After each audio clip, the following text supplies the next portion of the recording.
कि जो परमात्मा कैसा है, प्रकृति से पर है। अव्यक्त अक्षर जो परमात्मा है प्रकृति से पर है।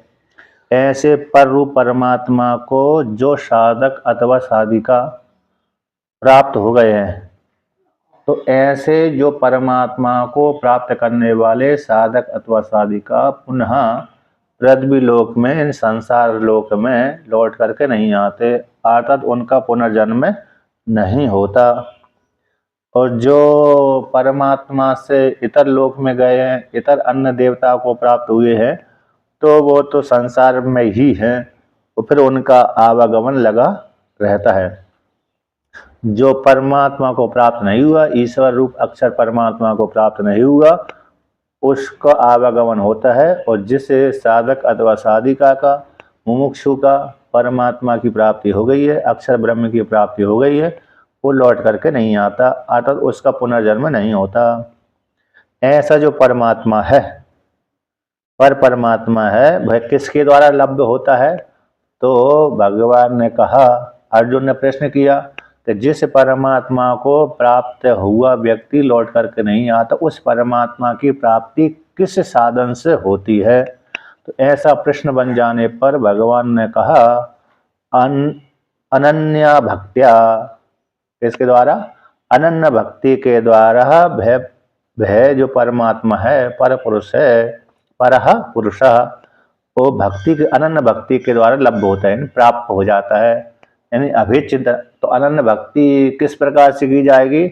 अभेद चिंतन। अनन्य भक्ति का अर्थ हो गया अभेद चिंतन, मैं ईश्वर से भिन्न नहीं हूँ, यही अनन्य भक्ति हो। मुझ में और ईश्वर में कोई भेद नहीं है।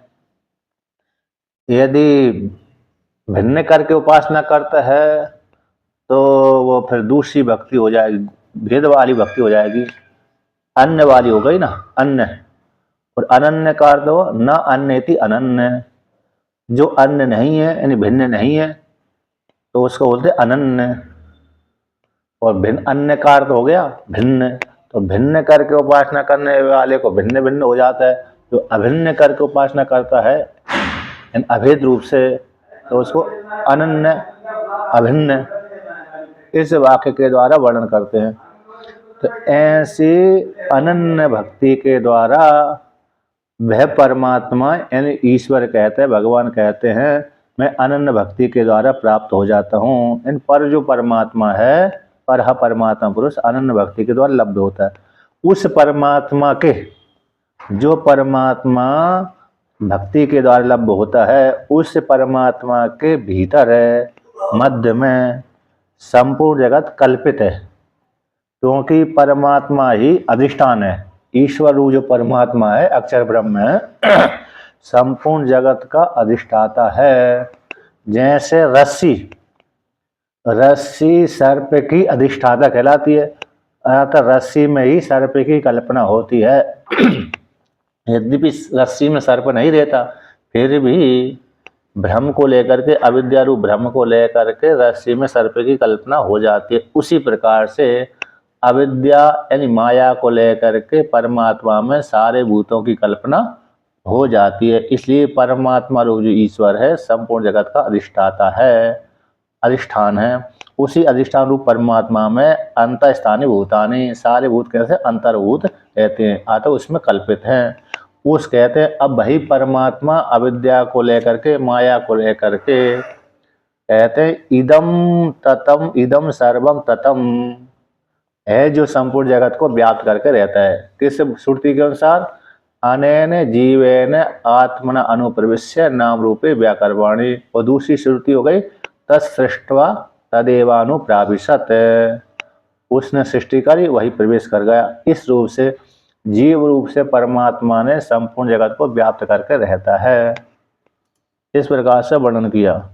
तो इसका भगवान भाष्यकार कहते हैं कि पूरी, पुरुष शब्द का अर्थ किया पूरी शयनातिथि पुरुषा अथवा पूर्णत्वादिति पुरुषा।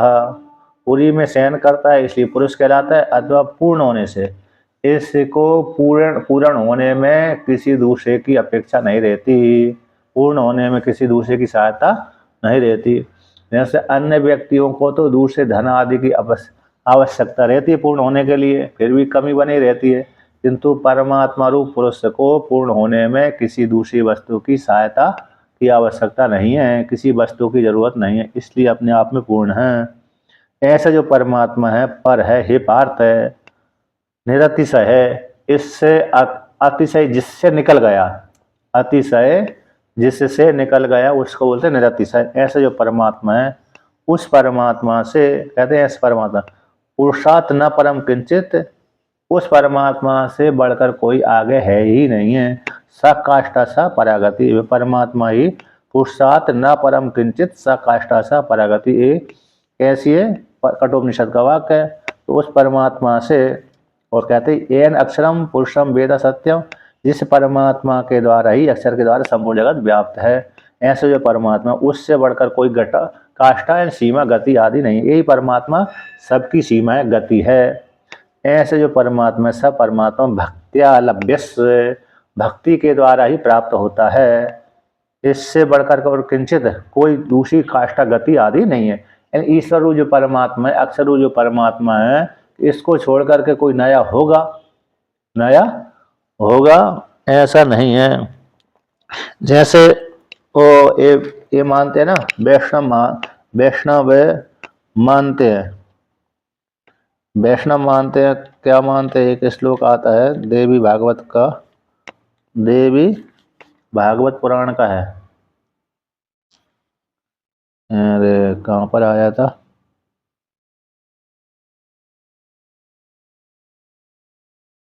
अदृश्य, एक श्लोक है, अदृश्यम सर्वदृष्टारम सर्वज्ञम सर्वकारणम सर्वदम सर्वरूपम तम वैष्णव तन्न मनवते। ये देवी भागवत पुराण का 9वें स्कंद का, यानी खंड का दूसरे अध्याय का 14वां श्लोक है, 9:2-14। अदृश्यम सर्वदृष्टारम सर्वज्ञम सर्वकारणम सर्वदम सर्वरूपम तम वैष्णव तन्न मनवते। ये श्लोक है, जो अदृश्य चक्षु आदि इंद्रिय का विषय नहीं बनता, सर्वदृष्टारम संपूर्ण जगत का साक्षी है, सभी 5 ज्ञानेंद्रिय, 5 कर्मेंद्रिय और अंतःकरण का साक्षी है, क्योंकि यही इन्हीं के माध्यम से व्यक्ति देखता है। और चक्षु सूर्य चंद्रमा आदि के द्वारा भी व्यक्ति देखता है, इन इंद्रियों के माध्यम से सूर्य आदि को प्रकाश के कारण। ऐसे संपूर्ण जगत का दृष्टा है, 5 ज्ञानेंद्रिय, 5 कर्मेंद्रिय और अंतःकरण का साक्षी है। सर्वज्ञम सभी को जानता है ज्ञान इंद्रिय के माध्यम से, वो सभी जगह गया हुआ है। सर्व कारणम जितनी भी जगत में प्रपंच दिख रहा है उसका वह कारण है। सर्वदम सभी कालों में रहता है। सर्व स्वरूपम सभी का स्वरूप है। ऐसा जो परमात्मा है, उस परमात्मा को वैष्णव लोग स्वीकार नहीं करते, तन्न मनवते। वो कहते हैं इस जो परमात्मा, निर्गुण परमात्मा है, उससे भिन्न हमारा जो ईश्वर विष्णु है किसी लोग विशेष में रहता है, हम उसके सेवक हैं, ऐसा वहाँ पर वर्णन किया गया।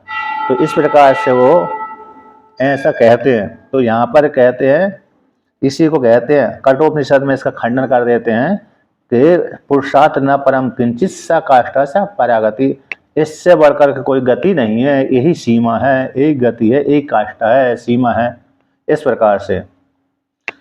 तो यही यहाँ पर भगवान ने कहा, क्या कर दिया, न परम किंचित, उससे बढ़कर के, यानी जो अक्षर रूप परमात्मा है, निर्गुण परमात्मा, उससे बढ़कर कोई दूसरी गति, सीमा, काष्ठा नहीं है, यही सबकी सीमा है, एक गति है। ऐसा जो परमात्मा भक्ति के द्वारा लभ्य होता है। ज्ञान, अब भक्ति भी कौन सी यहाँ पर वर्णन करते, कौन सी भक्ति के द्वारा लब्ध होगा? कहते ज्ञान लक्षणया अनन्य आत्मविषय, ज्ञान लक्षण वाली, ज्ञान चिन्ह वाली, इन वेदांत वाक्य जन्य जो ज्ञान होता है, वेदांत यानी उपनिषद, उपनिषद हो गए, गीता हो गई, ब्रह्म सूत्र हो गए, इसमें जो ज्ञान की चर्चा आई है, क्योंकि गीता में भी कठोपनिषद का ही सार है, और गीता में अन्य अन्य उपनिषदों का भी लिया है। तो गीता है, उपनिषद तो हो ही गए, और ब्रह्म सूत्र हो गए, ब्रह्म सूत्र में भी वो ब्रह्म उसका ही निर्णय किया गया, उपनिषदों का निर्णय किया गया।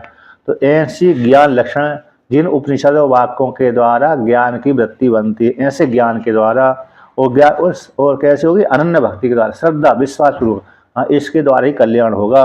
वो भक्ति कैसे होनी चाहिए, आत्म विषया, आत्मा को विषय करने वाली होनी चाहिए। ऐसे आत्मा मैं ब्रह्म ही हूँ, मुझ में परमात्मा में कोई भेद नहीं है, जीवात्मा परमात्मा में भेद नहीं। जितने भी जो जीव दिख रहे हैं हमको, वो हम उन सबके भीतर की जो आत्मा है वो एक ही है।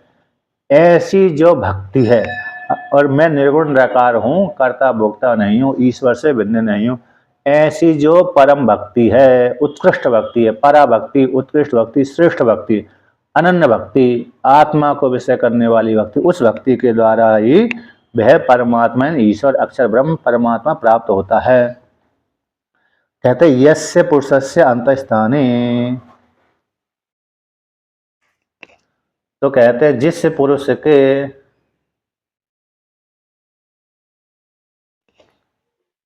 यहाँ पर वर्णन करते हैं, कहते हैं क्या कि यस्य पुरुषस्य, जिस पुरुष के, कौन से पुरुष के परमात्मा, ऐसे परमात्मा रूप पुरुष के अंतस्थाने, कौन से स्थाने, शरीर के भीतर यानी अधिष्ठान रूप परमात्मा के भीतर, अंतस्थानी का मध्यवर्ती, मध्य स्थानी यानी अधिष्ठान। जैसे हम किसी न किसी के ऊपर बैठे हुए हैं, हम तख्त के ऊपर हैं अथवा पृथ्वी के ऊपर हैं, किसी न किसी आसन के ऊपर बैठे हुए हैं, तो नीचे का कौन हो गया, अधिष्ठान हो गया, और हम उसके ऊपर बैठे हुए हैं, है नहीं, हमारा शरीर बैठा हुआ है। उसी प्रकार से परमात्मा संपूर्ण जगत का अधिष्ठानी आधार है। उसके मध्य में कौन, मध्य में ये सारा जीव जगत प्रतिष्ठित है, शरीर। ऐसे जो मध्यस्थानी कार्यभूतानी, कार्यभूतानी उस परमात्मा में कल्पित हैं, आत्मा परमात्मा के भीतर अवस्थित रहते हैं। ऐसा जो परमात्मा है, उसमें हेतु दे दिया भाई कि परमात्मा में कैसे कल्पित है, तो देखो कार्यम ही कारण से अंतर्वर्ती ही भवती, क्योंकि जो कार्य है कारण के मध्य में रहता है। कार्य, तो कार्य जैसे दृष्टांत है घट, तो घट रूप जो कार्य है, कौन है, घट रूप जो कार्य है मृत्तिका रूप कारण के अंतर्वर्ती रहता है। यानी मृत्तिका रूप कारण न हो तो घट रूप कार्य की उत्पत्ति नहीं होती। इसलिए उसी प्रकार से ईश्वर रूप जो परमात्मा न हो तो कार्य जगत, जो जगत दिख रहा है उत्पन्न ही नहीं होगा। तो इसलिए कारण सूक्ष्म होता है, कार्य स्थूल होता है। तो भाई स्थूल रूप जो कार्य है सूक्ष्म रूप कारण में अवस्थित रहता है, प्रतिष्ठित रहता है, और बीच में रहता है, यानी उसी में अंतर्भूत रहता है। इसलिए कार्य कारण के मध्य में रहता है। उसी प्रकार जैसे घट रूप कार्य मृत्तिका रूप कारण के मध्य में रहता है, यानी उसी में कल्पित रहता है। जब फोड़ देते हैं घट को तो मृत्तिका हो जाती है। जब दो पिंड, दो यारे कपाल बना करके जोड़ दिया जाता है मृत्तिका को, तो फिर यारे घट बन जाता है। तो उसी प्रकार से माया रूप उपाधि को लेकर के ईश्वर जगत का निर्माण कर देता है। तो इस प्रकार से, तो इसलिए कार्य उसी प्रकार से संपूर्ण जगत परमात्मा के मध्य में रहते हैं सारे भूत। तो एन पुरुषेण, जिस पुरुष के द्वारा, जिस पुरुष के द्वारा, परमात्मा के द्वारा, सपार्यगात, सपार्यगात परमात्मा सभी जगह गया हुआ है। ईशावास्योपनिषद का सपार्यगच्छात् इत्यादि को लेकर के 8वां श्लोक है, क्रमकाय ब्रवण। तो वहां पर ईश्वर संपूर्ण जगत को व्याप्त करके रहता है, गया हुआ है। उसी प्रकार से जिस पुरुष के द्वारा इदम सर्वम जगत है, जो जगत है कैसे व्याप्त है, ततमिन व्याप्तम, जैसे आकाशेन इव घटादि, ऐसे आकाश घट को बाहर और भीतर से व्याप्त करके रहता है। अर्थात घट कहाँ पर है, आकाश के मध्य में है। आकाश में ही घट कल्पित है, अर्थात उसके भीतर बाहर, घट के भीतर भी आकाश है और घट के बाहर भी आकाश है, महाकाश है। तो जैसे घट को व्याप्त करके रहता है आकाश, उसी प्रकार से परमात्मा भी संपूर्ण जगत को व्याप्त करके रहता है बाहर भीतर। भीतर चेतन रूप से दिखता है शरीर के भीतर भूतों में, और बाहर व्यापक रूप से रहता है निर्गुण रूप से, जैसे आकाश है। इस प्रकार से वर्णन किया। अब पुनः आगे कहते हैं, पूर्व पक्षी यहां पर कहते हैं कि ननु ज्ञान आयत्ता परम पुरुष प्राप्ति युक्ता, के जो परम पुरुष की प्राप्ति ज्ञान के अधीन कही गई है, नाचा ज्ञान मार्गम अपेक्षा, कहते नाचा ज्ञानम मार्गम अपेक्षा फलाय कल्पते, कहते ज्ञानम मार्ग, ज्ञान मार्ग को अपेक्षा करके फल के लिए नहीं कल्पना की गई है। ज्ञान के अधीन परम पुरुष की प्राप्ति कही गई है, और ज्ञान रूप मार्ग की अपेक्षा करके फल के लिए कल्पना नहीं की गई। क्यों? क्योंकि फल के लिए, फल यहां से ज्ञान रूप मार्ग को लेकर के उस लोक को फल प्राप्ति के लिए, फल रूप से प्राप्ति के लिए कल्पना नहीं की गई। क्योंकि विदुषा गति उत्क्रांति निषेध होते, विद्यमान में तो गति उत्क्रांति का निषेध किया गया है। यद्यपि कहते हैं ज्ञान के अधीन परम पुरुषार्थ की प्राप्ति कही गई है, तो ज्ञान मार्ग की अपेक्षा को लेकर के फल के लिए कल्पना नहीं की गई। ज्ञान मार्ग से जाएगा व्यक्ति तो वहां पर फल की प्राप्ति हो जाएगी ब्रह्मलोक में जाकर के। इसलिए ऐसे, क्योंकि विद्वान को तो गति और क्रांति आदि की कल्पना श्रुति निषेध कर देती है विद्वान के लिए। तो आता न तस्य प्राणा उत्क्रामंती, श्रुति के अनुसार उससे जो विद्वान होता है उसके प्राण उत्क्रमण नहीं करते। तो फल प्राप्ति के लिए, यानी ब्रह्मलोक में जाकर के ब्रह्म प्राप्त होगा, ऐसी फल की प्राप्ति के लिए उसका निषेध कर देते हैं। तो फिर गति कौन करता है? तो उपासक ही गति करता है।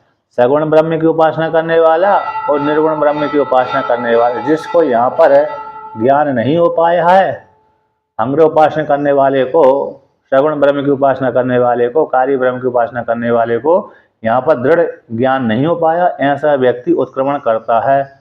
उत्क्रमण करके फिर वहां पर जाकर के उसको ब्रह्म ज्ञान हो जाता है, क्रम मुक्ति होती है उसकी। किसकी? उत्क्रमण करने वाले साधक की क्रम मुक्ति होती है।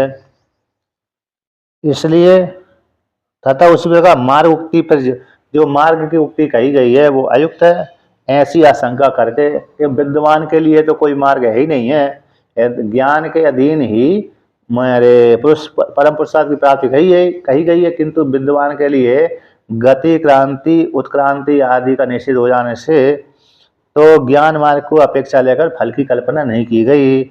इसलिए जो गति है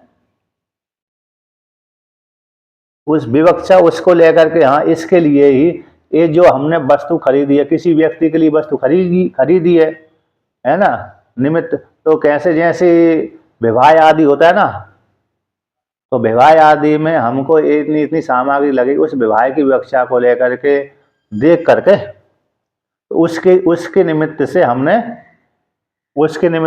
क्या वस्तु खरीदी है। जैसे विवाह आदि को लेकर के हम बहुत सी वस्तु खरीद लेते हैं, इस विवाह में इतनी विवक्षा को लेकर के उसी प्रकार से जो व्यवस्था हो गई वहां पर, यहाँ पर विवक्षा को लेकर, पुरुष की विवक्षा को लेकर, अर्थात परमात्मा की प्राप्ति ज्ञान के द्वारा होती है। इसको लेकर के उसका ज्ञान जान करके, उसके ज्ञान को लेकर के, कर्म को लेकर के, ज्ञान को लेकर के, उपासना को लेकर, तो विवक्षा नहीं वक्तुम इच्छति विवक्षा, उसको जान करके, कह करके, जान करके वो विवक्षा का अर्थ हो जाता है। क्योंकि उसकी जानकारी करके, उसके निमित्त से, जैसे उदाहरण हो गए ना, हमने विवाह के निमित्त से बहुत सी वस्तु खरीद लेते हैं, तो शब्दार्थ निमित्त को लेकर के। यात्रा जब जाते हैं तो बहुत सी तैयारी करके हम जाते हैं, यात्रा की निमित्त को लेकर के, यात्रा की विवक्षा करके, वहाँ यात्रा में जो सामान लगेगा हमको मार्ग में, तो उसकी उतनी वस्तु हम साथ में रख लेते हैं। उसी प्रकार से इसको जान करके, इसको निमित्त बना करके, तो इस प्रकार से कहा गया है। तो यहाँ पर कहते हैं विद्वान के लिए तो कोई मार्ग है ही नहीं है, विद्वान तो यारे उत्क्रमण नहीं करता है, तो मार्ग का वर्णन करना ठीक नहीं है, ऐसा पूर्व पक्षी कहना है। मार्ग जो उक्ति कही गई है, मार्ग की प्राप्ति होती है, मेरे मार्ग को प्राप्त हो जाता है, तो वहां पर फिर जो मार्ग कहा गया है वो ठीक नहीं है। तो ऐसी प्राप्ति हो जाने पर सिद्धांति कहता है ना, सगुण शरणानाम तद उपदेश अर्थवान।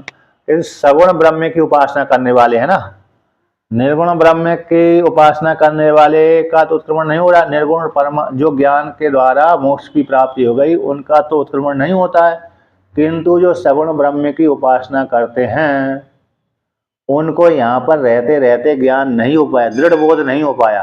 क्या नहीं हो पाया? दृढ़ बोध नहीं हो पाया। ऐसे सगुण ब्रह्म की उपासना करने वालों के लिए गति कही गई है, और वो उनको सगुण ब्रह्म की उपासना करने वाले क्रम से मुक्त होते हैं। कैसे मुक्त होंगे? क्रम से। ठीक है ना? हुक्का भर रहे हो? हाँ, हुक्का भरते रहिए। हुक्का से मालूम पड़ता कि हाँ है, बैठे हुए हैं, नहीं गोल नहीं हुए, उठ करके नहीं गए। तो देखिए उसको लेकर के यहाँ पर भाष्य में कहते हैं कि प्रकृता नाम योगी नाम प्रणव आवेशित ब्रह्म बुद्धि नाम कालांतर मुक्ति भाजाम ब्रह्म प्रतिपत्तये उत्तरो मार्गो वक्तव्य इति। के जिन का प्रकरण चल रहा है, किसका प्रकरण चल रहा है? ओमकार की उपासना, सगुण ब्रह्म की उपासना करने वालों का प्रकरण चल रहा है। निर्गुण का तो वर्णन कर दिया कि निर्गुण परमात्मा की प्राप्ति ज्ञान से हो जाती है, किंतु जो मध्यम अधिकारी हैं उपासना के द्वारा ब्रह्म की प्राप्ति करते हैं, जिनका मन ओमकार को ब्रह्म दृष्टि से उपासना करते हैं। प्रणव आविष्टितम, प्रणव यानी ओमकार, प्रणव शब्द का अर्थ होता है ओमकार। ओमकार में प्रवेश कर गया है, यानी ओमकार को ब्रह्म दृष्टि से उपासना करते हैं। अंग्र उपासना प्रतीक उपासना को लेकर के, यानी प्रतीक उपासना को लेकर प्रतिमावत। तो ओमकार ब्रह्म है, यानी ओमकार साधन है, ओमकार का जप करते रहते हैं, और ओमकार कैसी परमात्मा की प्राप्ति का साधन है, सबसे उत्तम साधन है। सारे साधनों में से सबसे श्रेष्ठ साधन कौन है? ओमकार ही है। एतद आलम्बनम श्रेष्ठम एतद आलम्बनम परम एतद आलम्बनम ज्ञात्वा ब्रह्मलोके महीयते। एक कठोपनिषद का वाक्य है। एतद आलम्बनम श्रेष्ठम, सारे आलम्बनों में से सबसे श्रेष्ठ यही है। एतद आलम्बनम श्रेष्ठ एतद आलम्बनम परम, सबसे उत्कृष्ट है। एतद आलम्बनम ज्ञात्वा, अब उसका स्वरूप भी जान लिया हमने, ज्ञात्वा आलम्बन को जान करके। आकार उकार मकार, सत्वगुण रजगुण तमोगुण को हटा करके ब्रह्मा विष्णु महेश को एक करके, विराट हिरण्यगर्भ ईश्वर को एक करके, उपाधि का बाध करके ब्रह्मलोके महित तुरीय में स्थित करा दिया। ठीक है ना? विराट हिरण्यगर्भ ईश्वर विश्व तेजस प्राज्ञ, इनकी उपाधि संज्ञा को हटा दिया, चेतन ले लिया और तुरीय में लीन कर दिया। तो एतद आलम्बनम ज्ञात्वा, ये आलम्बन इस ज्ञात को जान करके आता है, ये इस स्वरूप को बोध कराता है। तो ब्रह्मलोक में महीयते, यानी वो साधक कैसे हो जाता है? ब्रह्मलोक में पूजित हो जाता है, यानी उसको आत्मज्ञान हो जाता है। तो ऐसा ओमकार में मन लग गया है जिनका, ओमकार में ओमकार को ब्रह्म दृष्टि से उपासना करते हैं। प्रणव आविष्टितम, प्रणव में प्रवेश कर दिया। प्रणव यानी ओमकार को ब्रह्म दृष्टि से उपासना करने वाले जो साधक हैं, ब्रह्म बुद्धि नाम, ब्रह्म की बुद्धि बन गई है जिनकी, ऐसे साधकों की, ऐसे जो प्रकृति योगी जिनकी सगुण ब्रह्म की उपासना चल रही है, ऐसे उपासकों की, योगियों की, अब उनको उपासना करते करते करते उनका शरीर छूट गया। क्या हो गया? ओमकार को ब्रह्म दृष्टि से उपासना कर रहे थे, ठीक है ना? अब उपासना करते करते एक ना एक दिन तो शरीर छूटेगा ही। कहाँ तक व्यक्ति अमर तो रह ही नहीं सकता। जैसे मार्कंडेय भगवान को भी छोड़ना पड़ता है, लोमस ऋषि को भी छोड़ना पड़ता है। लोमस ऋषि और मार्कंडेय से बढ़कर के कोई दूसरे की ऋषियों की तो आयु नहीं है, उनकी इनकी लंबी होती है। मार्कंडेय भगवान की और लोमस ऋषि, इन दोनों की आयु ज्यादा लंबी सुनी गई है हमने तो। काकभूषण जी की सीमित सीमा है, उनकी लगता है उनकी सीमा है, लेकिन लोमस ऋषि की सबसे ज्यादा है। एक लोम टूटता है तब एक इंद्र टपकते हैं। एक लोम यानी एक बाल केस है ना, तो जब एक लोम टूट जाएगा तब एक इंद्र देवता चले जाएंगे, इसलिए लोमस ऋषि हो गए। अभी तक उनके बाल कितने गिरे हैं? घुटने घुटने के गिरे हैं। महाभारत में प्रसंग आता उनका, सारे शरीर में बाल हैं, उनके घुटने में बाल नहीं है। तो वो युधिष्ठिर महाराज ने बोला क्या आश्चर्य है महाराज कि आप एक तो सर के ऊपर कुशा लेकर चल रहे हैं और दूसरे आपके कहते मेरी छोटी सी आयु है और कुशा लेकर के अरे सर के ऊपर चलते हैं, कुटकुटिया आदि नहीं बनाते हैं, और आपके बाल हैं अरे घुटने में नहीं और सारे शरीर में बाल हैं। तो महाराज जो मेरा एक बाल टूटता है तब एक इंद्र टपकता है, एक इंद्र की आयुष्य हो जाती है तब मेरा एक बाल टूटता है। तो समझ लिए इनकी आयु तो कितनी लंबी है। जब युधिष्ठिर महाराज को शोक हुआ ना, मेरी पत्नी मेरे भाई बहन भाई मेरे कारण राज से च्युत हो गए, दुख को प्राप्त कर रहे थे, उस काल में उन्होंने राजा नल और दमयंती का उपाख्यान सुनाया था, राजा नल का और दमयंती का उपाख्यान समझाया था। इस प्रकार से फिर उनको शोक मिट गया था युधिष्ठिर महाराज को। दमयंती और नल तो अलग अलग ही हो गए थे, उनको जितना कष्ट नहीं हुआ, तो तुम्हारे सामने तो 5 भाई हैं, पत्नी हैं, फिर क्यों कष्ट तुमको हो रहा है। तो इस प्रकार से, जबकि नल दमयंती तो दोनों अलग अलग हो गए, बच्चे कहीं चले गए उसके दमयंती के नल के, और पत्नी को जंगल में छोड़ के भाग गया नल, और पत्नी सोती रही, सोते समय छोड़ के भाग गए, आधा कपड़ा उसका लिए गए लेके चला गया था। नल का ऐसे ही आता है, क्योंकि जब रात से निकाल दिया था ना तो उससे शरीर के ऊपर एक भी वस्त्र नहीं रहने दिया, और पुष्कर राजा ने तो दमयंती की आधी साड़ी फाड़ करके ले गया था सोती समय। तो इसलिए वो कहा, उसकी तो ऐसी अवस्था हो गई थी, तुम्हारे साथ तो भाई आदि हैं, 5 भाई पत्नी हैं, फिर भी तुमको कष्ट हो रहा है। तो वहाँ पर उन्होंने समझाया, तो मतलब है कि अरे लोमस ऋषि थे ना, उनकी आयु बहुत लंबी थी। तो ऐसे तो यहाँ पर बीच में आ गए ना, कहाँ से आ गया, चलो लंबी आयु तो मतलब शरीर को लेकर के कभी ना कभी तो कितनी बड़ी आयु हो कितनी भी, उसका शरीर छूटता ही है।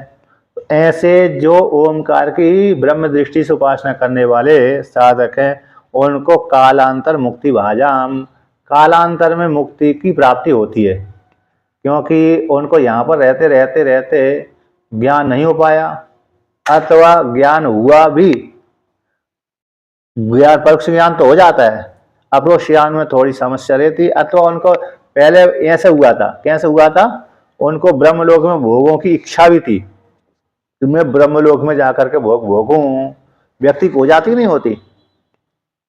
उसमें दृष्टांत कौन सा लेना है हमको, तो उसमें दृष्टांत राजा इसका लेना है, किसका? ध्रुव का।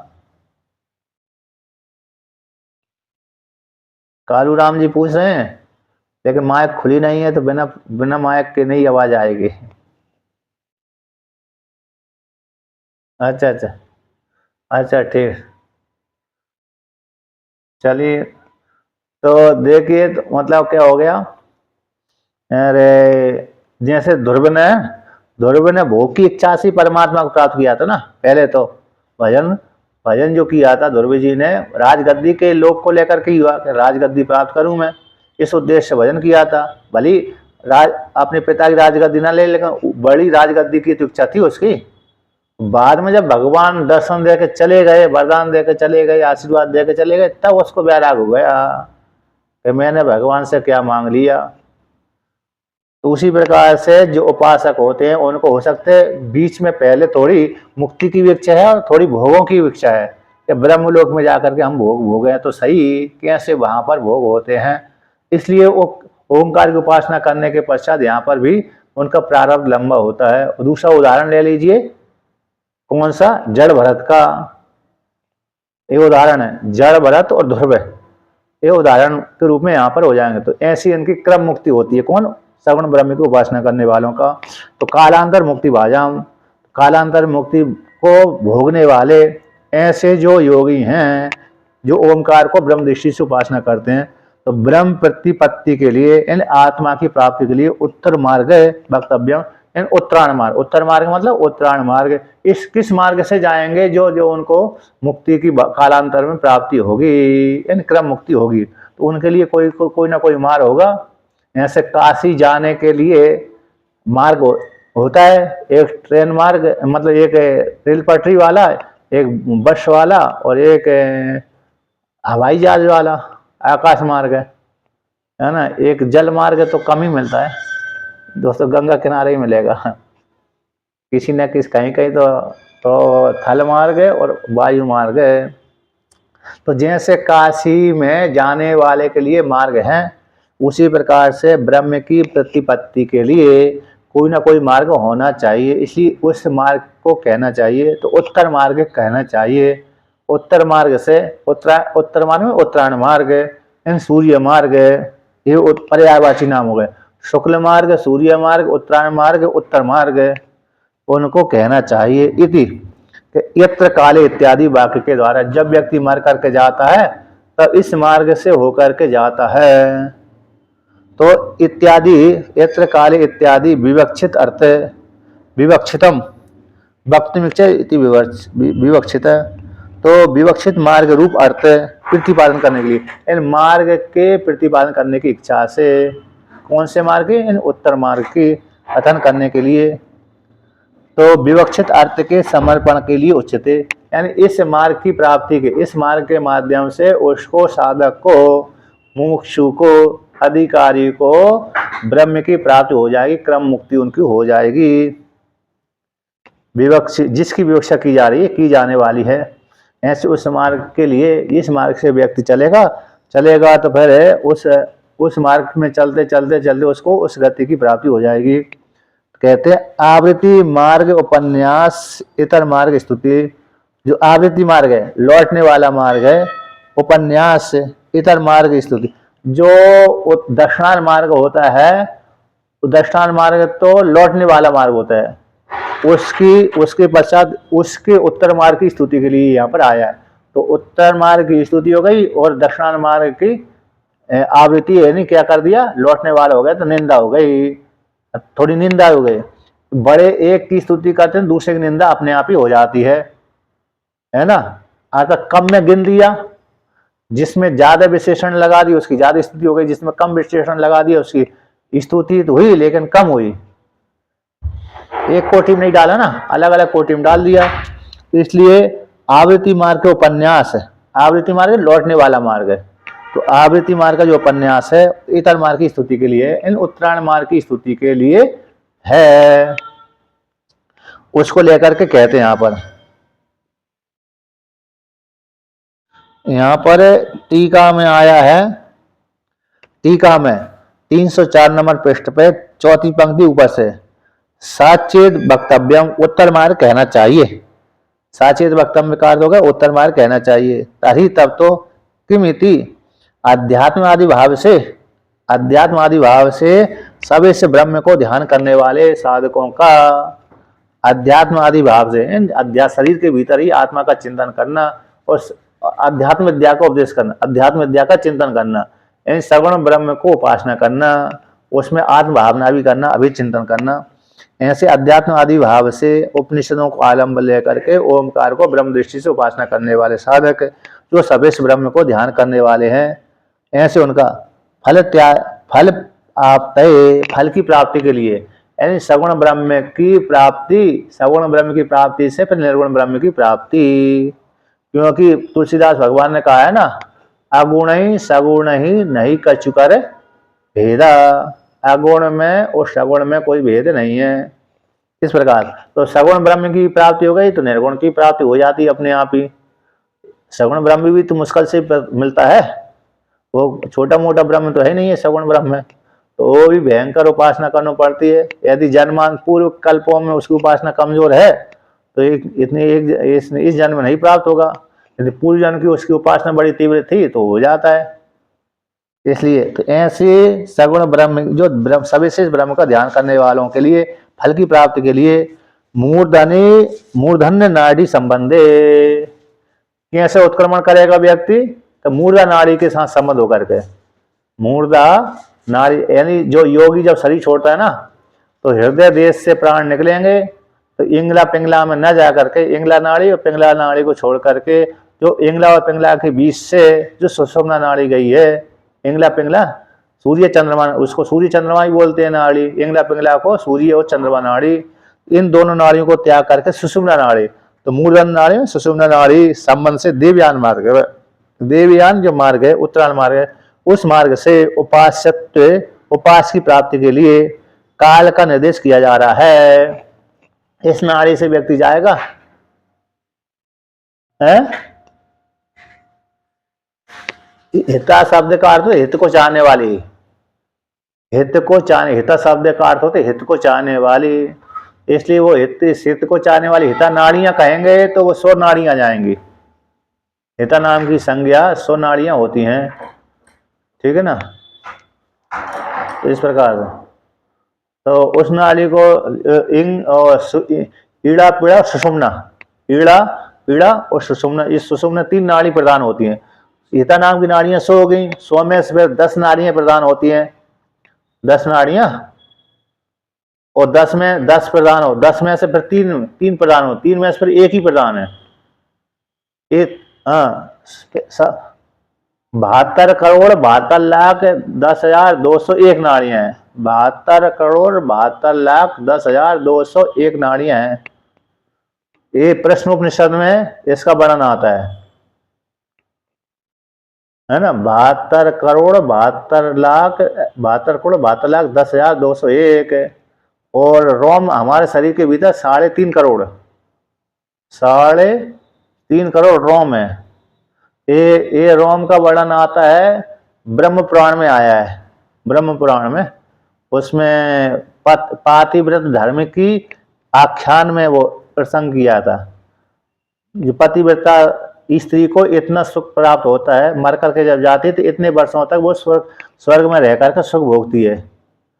वो पातिव्रत धर्म की महिमा को बतलाने के लिए वहां पर ये आया था कि हमारे शरीर के भीतर 3.5 करोड़ रोम होते हैं।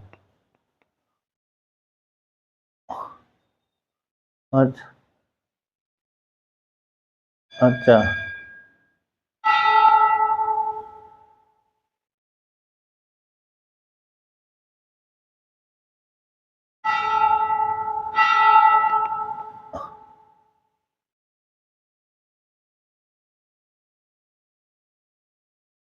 तो 3.5 करोड़ का वर्णन आता है ब्रह्म पुराण में। पुराण पढ़ते समय आया था, उस शिव पुराण में भी आता है, शिव पुराण में ब्रह्म पुराण में 2 जगह 3.5 करोड़ का वर्णन आता है। ब्रह्म पुराण का विशेष अरे और ये है। तो इस प्रकार से तो मतलब यहाँ पर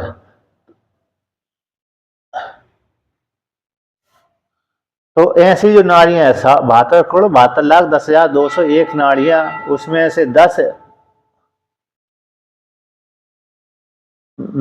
किसका, नाड़ियों का तो रोम का, रोम का, वहां पुराण में से लिया होगा ना, तो पुराण में से लेकर के अपनी उस अच्छा तो देखिए, तो वहां पर कहते हैं उसमें 72 करोड़ में से 100 नाड़ियां प्रदान हो गई, 100 में से 10 प्रदान हो गई, 10 में से 3 प्रदान हो गई, 3 में से 1 प्रदान हो गई। उस नाड़ी से व्यक्ति मूर्धा को फोड़ करके और योगी निकलता है। तो कहते हैं अब जब निकलता है तो यहाँ पर कहते हैं उसी को लेकर के यहाँ पर वर्णन किया, कहते मार्ग तद उक्ति आश्रय काल का वर्णन किया गया है। यहाँ पर टीकाकार कहते हैं कौन सी?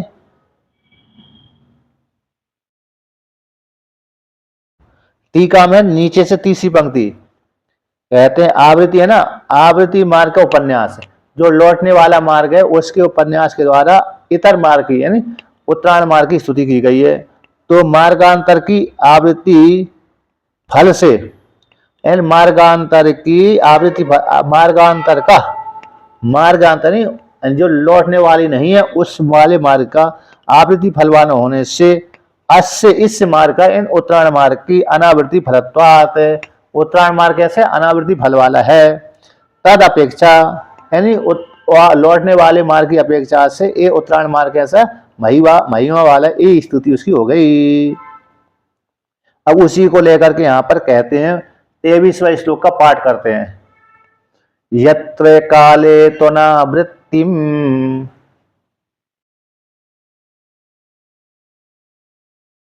आवृत्तिम चैव योगिनः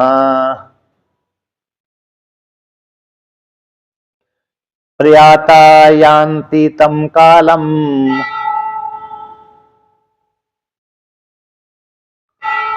वक्ष्यामि भरतर्षभ।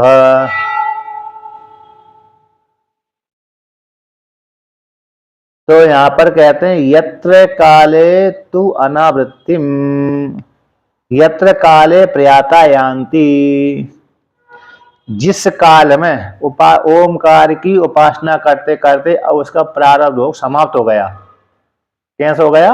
अब उपासना करने में समर्थ नहीं है, अब शरीर में भी प्राण रहना नहीं चाहते। शरीर में प्राण तभी रहते हैं जब जवानी तक बना रहता है, जवान रहता है तब तक प्राण बने रहते हैं।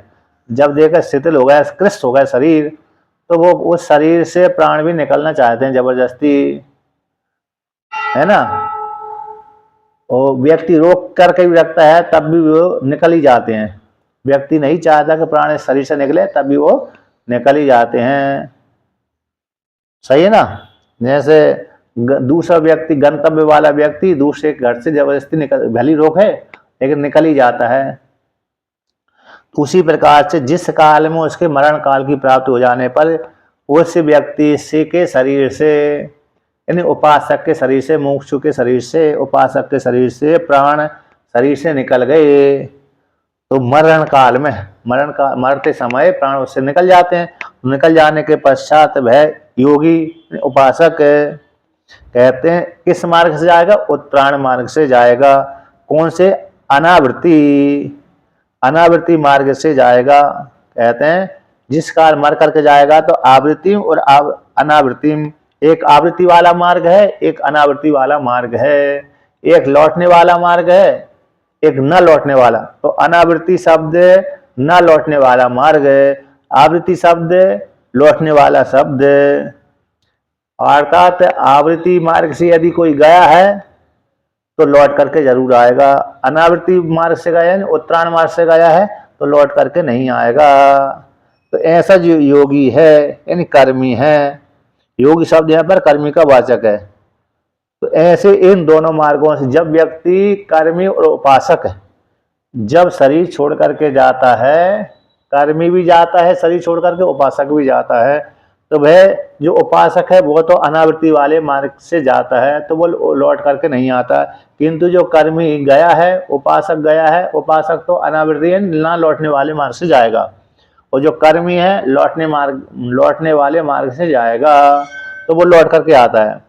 तो कहते हैं तम कालम वक्ष्यामि भरतर्षभ, हे भरत वंशियों में श्रेष्ठ, मैं उस काल को वर्णन करूंगा कि जिस मार्ग से होकर के जाता है व्यक्ति, जिस काल से युक्त होकर के जाता है, जिस काल में शरीर छोड़ेगा, यानी काल के अभिमानी देवता उसको ले जाएंगे। यानी चाहे दिन में छोड़े, चाहे रात को छोड़े, चाहे दिन को मरे व्यक्ति, चाहे रात को मरे, यदि उपासक वो उपासक है तो उत्तरायण मार्ग से जाएगा, यदि कर्मी है तो दक्षिणायन मार्ग से जाएगा। चाहे उसके परिवार वाले उसका पिंडदान करें चाहे ना करें, है ना। उसी प्रकार से कर्मी वाले के लिए भी है। तो कर्मी वाला व्यक्ति के भी विषय में भी ऐसे ही आता है कि उसके परिवार वाले यदि पिंडदान करते हैं तो भी ठीक है, नहीं करते हैं तो भी ठीक है, कर दें तो भी अच्छा है, नहीं करते तो भी अच्छा है। तो अपनी कर्म के अनुसार उस लोकांतर को चला जाता है।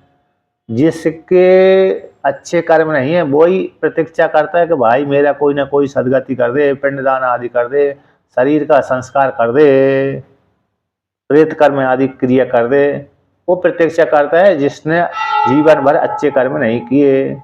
किंतु जिसने अच्छे कर्म किए, उपासना किया, कर्मकांड किया, वो प्रतीक्षा नहीं करता कि मेरे भाई बंधु कुछ करेंगे, उनको उस फल को लेकर के मैं जाऊंगा।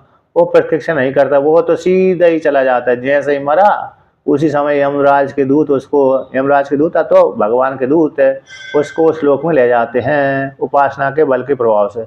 शीघ्र उसमें चला जाता है और वहाँ पर जाकर के जैसा उसका पुण्य था उसी के अनुसार उसको अगला शरीर की प्राप्ति हो जाती है, भोग योनि की प्राप्ति हो जाती है। अच्छे वाले कर्म थे तो उस प्रकार देवता योनि प्राप्त हो जाती है, और उपासक था तो वो सीधा ब्रह्मलोक में ही चला जाता है ना। उसका शिव पुराण में है ना, शिव पुराण में है, भागवत पुराण में भी है और अन्य अन्य पुराण में है। और शिव पुराण में बहुत अच्छा आता है। एक शिव जी का गण, शिव जी का एक गण भक्त था, वो मर करके जब गया तो उसने जब गया तो उसके शिव जी के दूत उसको शिवलोक में ले जा रहे थे। तो पूछता था कि ये लोक कौन सा है, कि ये वाला है। तो यहाँ पर कौन से वो अरे कर्म करने वाले इस लोक में आते हैं, इस प्रकार के कर्म करने वाले इस लोक में आते हैं। तो थोड़े और आगे चला तो ये कौन सा लोक है, इस नाम वाला लोक है। तो यहाँ पर कौन से व्यक्ति आते हैं, कि इस प्रकार के कर्म करने वाले आते हैं। तो वहाँ पर शिव पुराण में शिव शर्मा नाम का कोई ब्राह्मण गया, मर करके गया होगा, तो उसके विषय की आख्यान है। तो बहुत ही अच्छा आख्यान है। जैसे इसका भी है, अरे यम सावित्री संवाद है। यम सावित्री संवाद भी ऐसा ही है कि इस लोक मर करके व्यक्ति इस लोक में जाएगा, इस लोक में जाएगा। यमराज जी का प्रसंग जरूर पढ़ना चाहिए। यम सावित्री संवाद पढ़ लेता है बहुत ही अच्छा होता है। ममता जी पढ़ा है? अच्छा अच्छा। तो देखिए यहाँ पर कहते हैं जो मर करके जाता है तो उसके लिए जिस,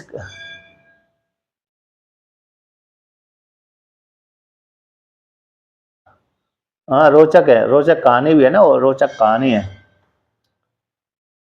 तो कहते हैं वो व्यक्ति उस काल को मैं कहूंगा, जिस काल में जिस मार्ग से जाता है, जिस काल में मरता है, मर करके जिस मार्ग से जाएगा उस मार्ग को मैं बक्ष्यामी कहूंगा, हे भरतवंशियों में श्रेष्ठ है। तो यहाँ पर तीन नंबर टिप्पणी दिया काल को, यानी काल अभिमानी देवता उपलक्षित मार्ग को। इस काल में रहने वाले यानी काल का अभिमानी जो देवता है मार्ग, काल अभिमानी देवता उपलक्षित मार्ग को आकर उस मार्ग का मैं वर्णन करूंगा कि व्यक्ति जिस काल में मरा हुआ है, ये उपासक और अथवा कर्मी है, वह उपासक है तो इस मार्ग से जाएगा, और उसके अभिमानी जो मार्ग से उसके मार्ग में रहने वाले जो अभिमानी देवता है वह देवता इसको आतिवाहिक शरीर से, आतिवाहिक पूरी अष्टक से युक्त होकर के, यद्यपि मरते समय ही उपनिषद के अनुसार तो तुरंत ही उसी प्रकार का शरीर प्राप्त हो जाता है। और यमराज के दूध भी तो ऐसे ही लेके जाते हैं, नया शरीर प्रदान कर देते हैं उसी काल में। यानी उपासक है तो उसको उसी काल में दिव्य शरीर प्राप्त हो जाता है, भगवान का भक्त है तो उस प्रकार शरीर प्राप्त हो जाता है, और नरक वाला व्यक्ति है तो उस प्रकार शरीर लेकर के उसको खराब वाले मार्ग से लेके जाते हैं। भगवान के भक्त हैं, भगवान का भजन करने वाले उसको दूत ले जाते हैं भगवान के, उस प्रकार शरीर दे करके ले जाते हैं उसको। देखा है ना आपने?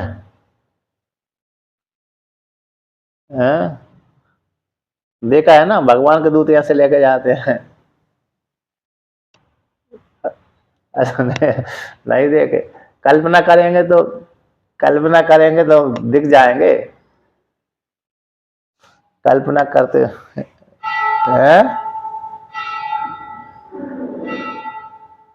हाँ तो देखिए,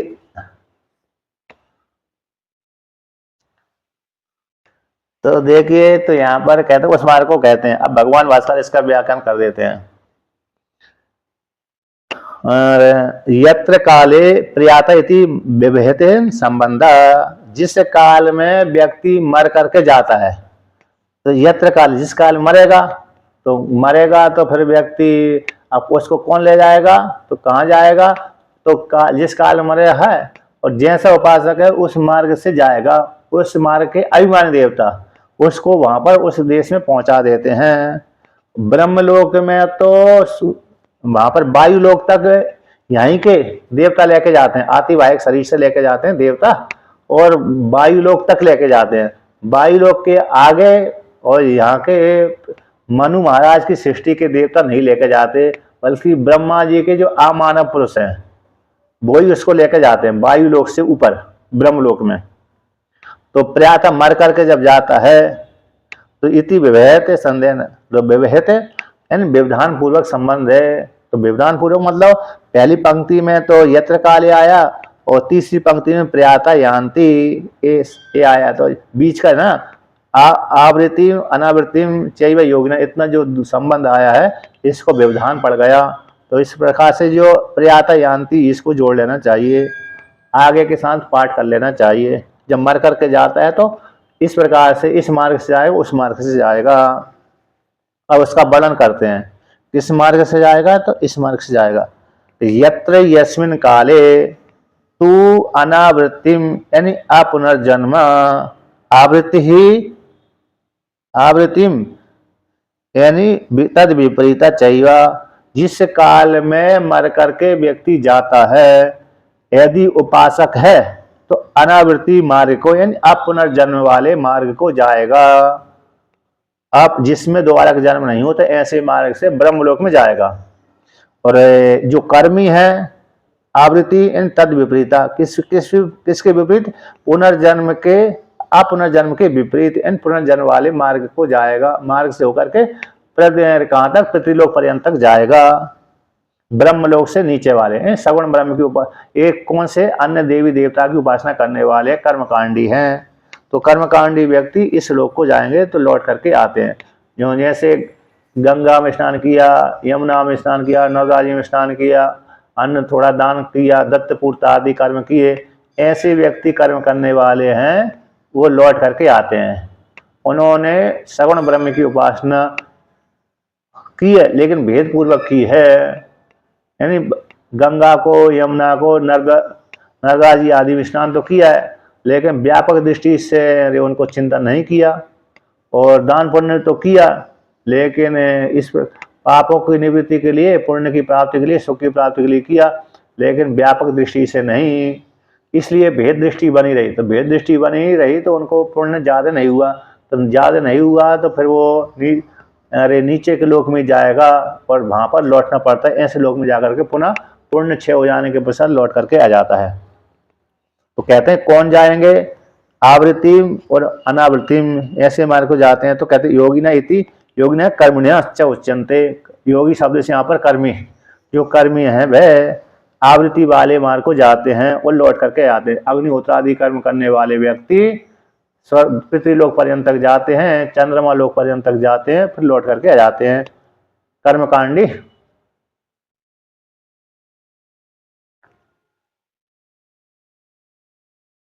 नहीं, कर्म शब्द से वैदिक कर्म है।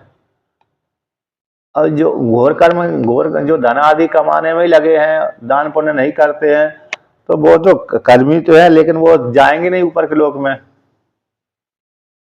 उनको ये फिर गति नहीं हो पाती। वो तो फिर सामान्य रूप से और पूर्व के जन्म में अच्छे थे तो उसके बल से तो जा सकते हैं, लेकिन इस जन्म में ज़्यादा पुण्य आदि नहीं किया तो यहीं तक रहेंगे, पुनः शीघ्र ही उनका जन्म हो जाता है।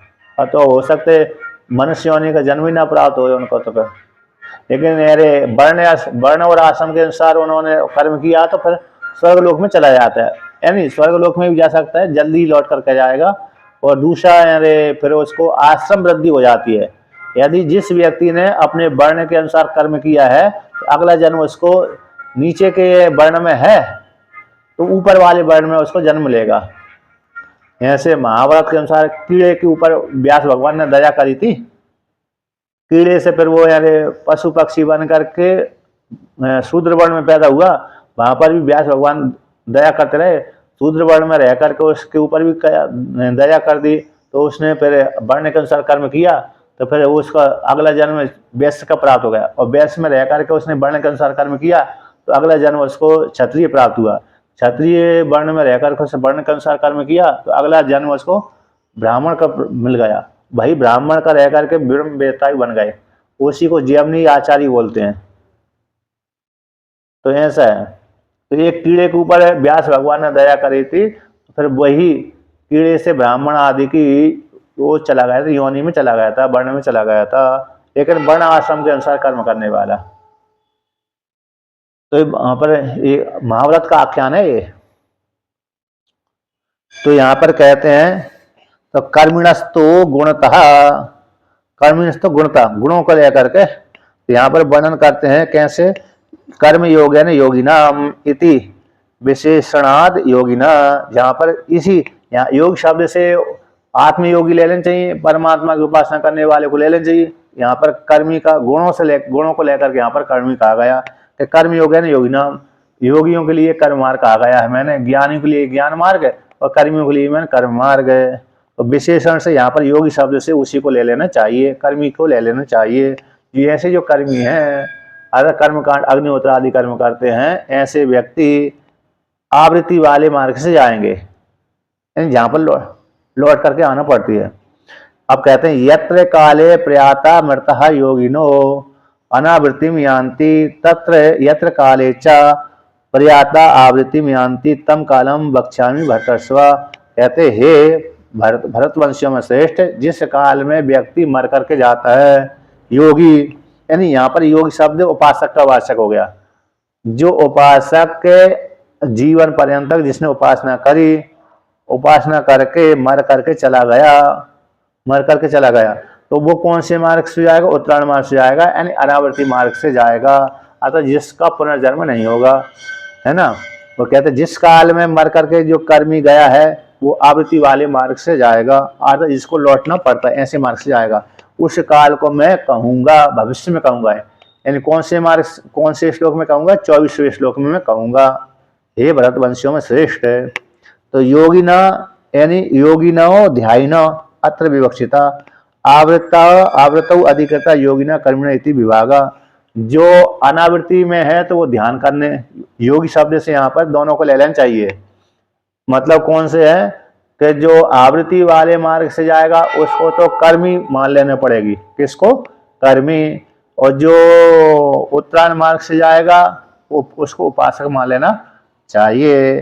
तो जो एक योगी कैसे उपासक है, वो उत्तरायण मार्ग से जाएगा वो उपासक है, वो लौट करके नहीं आता उसने ओमकार की उपासना करी थी, ब्रह्म दृष्टि से उपासना करी थी, और मूर्धन नाड़ी के द्वारा उसने शरीर को त्याग किया था, वो लौट करके नहीं आता। और जिसने आंख के द्वारा, आंख से, नाक से, मुख से शरीर को त्याग किया ना, आंख से निकल जाना, नाक से निकल जाना, मुख से निकल जाना, कानों से निकल जाना, तो यहां से जो शरीर त्याग करता है, यहां से उत्क्रमण करता है, तो वो लौट करके आ जाता है।